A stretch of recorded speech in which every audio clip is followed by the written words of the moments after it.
Once upon a time, in a far-off land, there lived a young prince named William.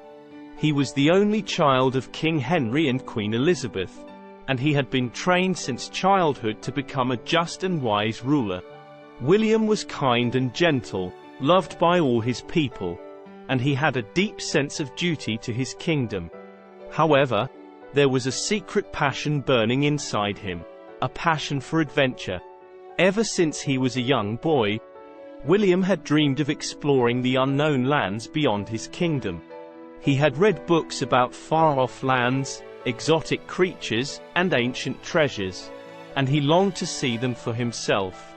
But his duty as a prince and later as a king kept him rooted in his own kingdom, and he never had the opportunity to indulge his adventurous spirit. One day, while he was out on a ride, William came across a mysterious old map, which showed the location of a hidden kingdom deep in the heart of a vast, uncharted forest. The map promised untold riches and treasures, and William knew that he had to see it for himself. He felt a thrill of excitement run through him as he gazed at the map, imagining the adventures that lay ahead. Determined to discover the hidden kingdom, William gathered a small group of brave knights and set out on a perilous journey into the dense forest. For days they hacked their way through the thick underbrush, overcoming treacherous obstacles and fierce beasts. They slept on the ground, fought off wild animals, and struggled to find food and water in the inhospitable wilderness. Finally, after many trials and tribulations, they stumbled upon a small, hidden valley. There, nestled in the heart of the forest, was the lost kingdom of Dorado. The city was unlike anything William had ever seen before, with towering walls of gold and sparkling jewels everywhere.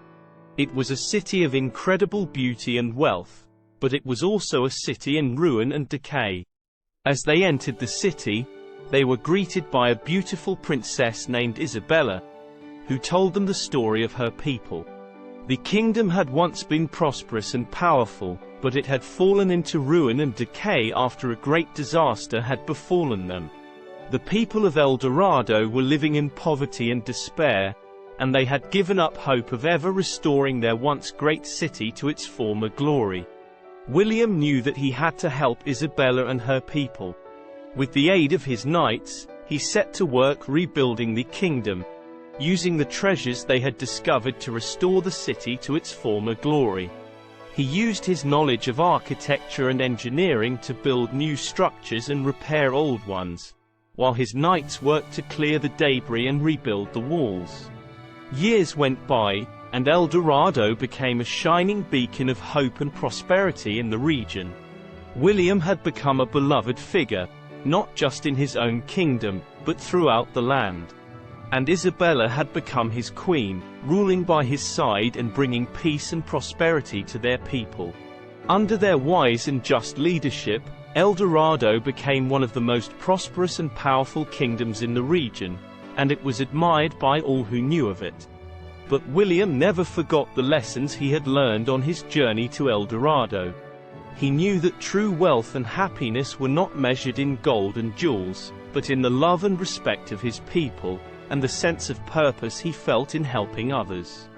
He continued to explore the world beyond his kingdom, but always with a sense of humility and respect for the people and cultures he encountered.